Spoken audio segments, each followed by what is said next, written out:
This was an exciting one for me. It was, and also I think at its most earliest of awareness, like for me, when I was aware of it, very, very early stages, it was, it's strange to say that you can be that excited about something that you almost know nothing about. But I think it says a lot about George Miller and his imagination and the worlds that he created, and a character that, you know, I couldn't even pull from the other worlds of this world. You know, she was brand new, but I met him once and I just knew that it was going to be something really special. Yeah, and then of course he so didn't let me down.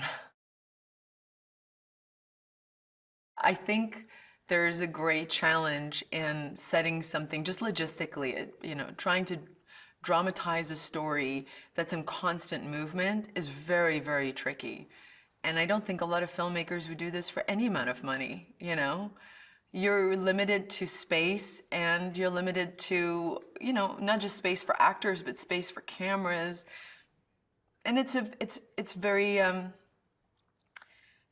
think it could be very frustrating to a lot of people, but to George, it's in the challenge of all of that, it's almost what he thrives in, and that's when he comes alive.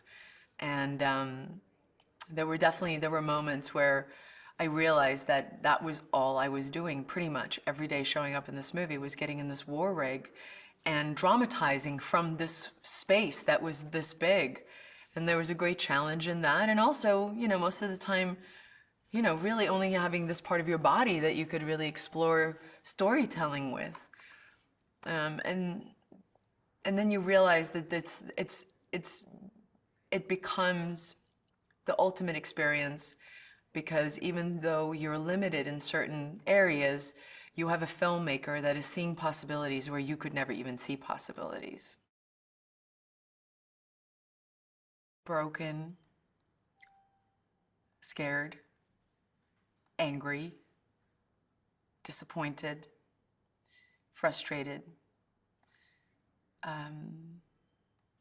Yeah, those were the elements of conversations that I had with George that really, really, really just got the creative part for me going, because he was so excited about creating an anti-heroic woman, a woman that didn't set out to be a hero, who was really driven by these very, very pure human flaws, things that we're told not to have or not to feel, that finally just overcome her and sets her into this motion that changes her life forever.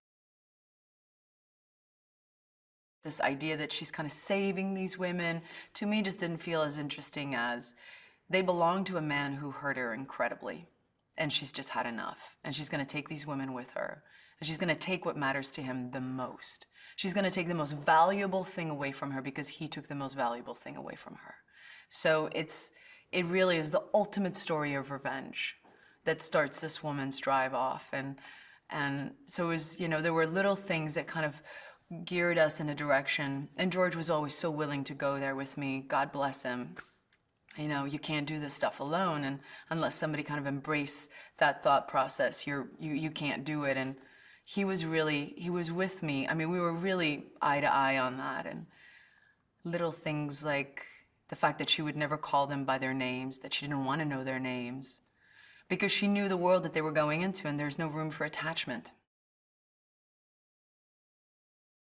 I had just done a press tour, you know, and I was just so done with hair and makeup, and I just literally just had this moment where I was like, I need to shave my head. We need to shave my head. Like, I can't think about what I'm gonna do with my hair in this movie anymore. I'm gonna be in a desert, I'm a new mother, let's just shave it and stop talking about it. And I called George because I was so excited that I was, you know, that I had finally come to this conclusion. I think I woke him up at like 3 a.m. and I said, George, we have to shave my head. And he just took this breath. It was like, finally he could breathe, and he just went, yes. And so the next day we did it, and I think it was the right decision for the movie. I look at the movie now and I can't even imagine doing it any other way.